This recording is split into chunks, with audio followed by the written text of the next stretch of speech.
Hi అండి, welcome to my channel. ఈరోజు ఎంతో టేస్టీ అండ్ సింప్లీగా అయిపోయే ఫ్లఫీ ఆమ్లెట్ అయితే చేసుకుంటున్నానండి.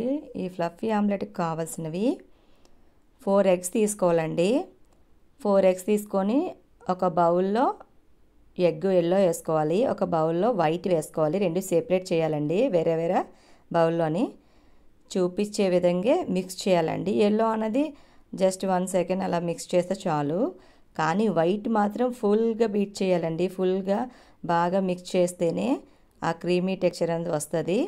ఫుల్గా మిక్స్ చేయాలి. నేనైతే 15 మినిట్స్ బాగా మిక్స్ చేశానండి, ఎందుకంటే బాగా మిక్స్ చేస్తేనే కదా ఫ్లఫీగా చాలా బాగా వస్తుంది. అంతే, స్టవ్ మీద పాన్ పెట్టి ఆయిల్ వేసుకొని ఆయిల్ హీట్ ఎక్కిన వెంటనే ఎల్లో అన్నది వేసేయాలండి. ఎల్లో వేసిన వెంటనే కొంచెం చిటికెడు సాల్ట్, చిటికెడు కారం, చిటికెడు మసాలా వేసి ఫుల్గా ఒక 1 సెకండ్ అలాగా కుక్ అవ్వాలండి. ఆ తర్వాత ఏదైతే మిక్స్ చేసామో ఈ వైట్ క్రీమ్ మొత్తం కూడా ఇలా వేసేసేయాలండి. మళ్ళీ ఇది కూడా చూసారా ఎంత క్రీమీలాగా ఎంత బాగా వచ్చిందో ఫ్లఫీగా. అంతేనండి, ఇలా పెట్టేసుకొని ఫుల్గా ఒక 10 మినిట్స్ అంతేనండి, 5 or 10 మినిట్స్ సిమ్ ఫ్లేమ్లోనే ఈ ఆమ్లెట్ అనేది కూడా కుక్ చేసుకోవాలండి.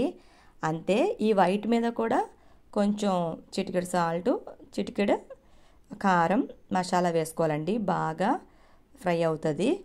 అంతేనండి, చూపించే విధంగా చెయ్యండి ఫ్రెండ్స్. అంతే, simply and easy and tasty healthy fluffy omelette అయితే అయిపోయింది ఫ్రెండ్స్. మీరు కూడా ట్రై చేసి ఎలా వచ్చిందో కామెంట్ చేయండి. లైక్, షేర్, సబ్స్క్రైబ్ చేయండి ఫ్రెండ్స్.